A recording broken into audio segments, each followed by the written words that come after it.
All right. Welcome to another episode of Jeep Torque. And today we're going to talk about wheel spacers. Something that I'm not a fan of. I get a lot of questions on these. Hey, is it okay if I set these up, put them on the Jeep, widen it out a little bit? Or maybe you get into different brake pads or something and you want to just widen out the Jeep.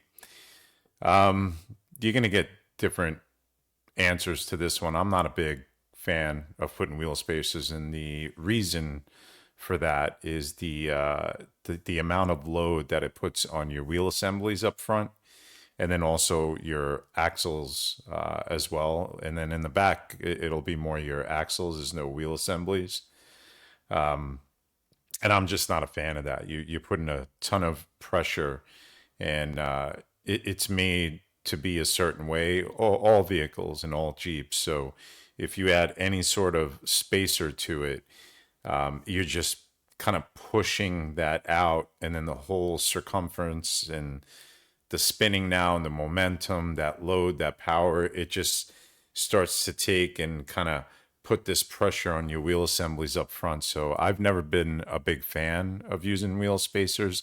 The only exception I have is for later models like CJ7s. It works really well because they're kind of narrow. So when you throw on some sort of 2.5 inch lift, you're lifting it up a little bit. The wheel spacers make sense there. And especially if you still have all four drums and you're dealing with like a 76 model and whatnot, that is when I would only use it. But I would never put that on my Jeep. What I actually do is do an offset with the rim. So you change your wheels out. I'm saying rims like old school, but you change your wheels out and you get a negative offset to kind of push them out a little bit. And it'll give you that illusion when you got your tire on, it'll look like it's widened out. And you're not putting that stress of putting a wheel spacer. When I refer to wheel spacers, I'm talking about these here, and they come in different colors and different sizes, 1.25, 1 inch, 1.5, 2 inch. And basically what you do is you put these right on top of where your rotor or your drum, most of the cases, everyone's using disc brakes these days, and it sits here and it basically has its own studs here. And this is where your tire is going to go back on your wheel, and your tire will go back on these studs here. And then these get bolted with some sort of Loctite. You got to use Loctite.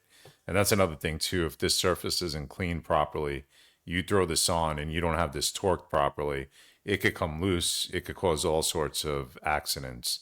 And what I'm referring to is by pushing this out like this, you're adding a much different load now where it's kind of bending here at this point and putting a lot of pressure on your wheel assemblies, your axles. So you will wear those down eventually quicker than you want to because of using a wheel spacer, in my opinion. You may get other people that'll say different, but I'm just not a fan of using these whatsoever. So that is my take on wheel spacers. If you have any questions about that, or you don't think that's the, you have a different opinion on it, I'm glad to listen to it.